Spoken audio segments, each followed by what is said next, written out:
Hi guys, good morning. Ako lang mag-isa ngayon, wala si Piper dahil nag-swimming sila kagabi at napagod siguro.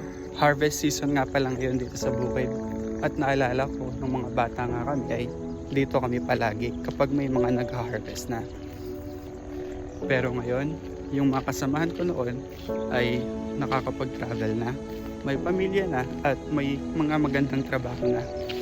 Pero ako, stuck pa rin sa pagiging fresh graduate. Pero okay lang kasi sabi naman ni God na He have a plan for me and for my future. Kaya I trust Him. Kaya ikaw na nanonood, don't pressure yourself too much. Don't be harsh kay self.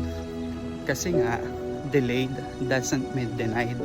Sometimes God delayed you not to deny you but to redirect you.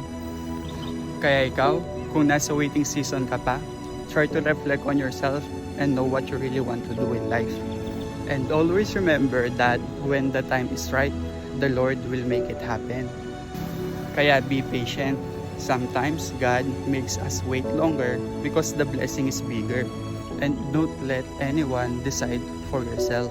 Kasi at the end of the day, buhay mo pa din yan. Ikaw pa din yung magsa-struggle kung hindi mo gusto yung gusto nila. Kaya always choose what makes you happy. Kaya okay lang kung office staff ka kahit edo yung tinapos mo. Okay lang na teller ka kung IT grad ka. Pero hindi okay na nahihirapan ka sa buhay dahil mas pinakinggan mo sila. Kasi kung anong meron ka ngayon, ay yun ay galing kay Lord.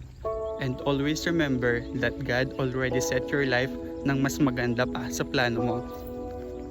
Yun lang. Good day. Peace.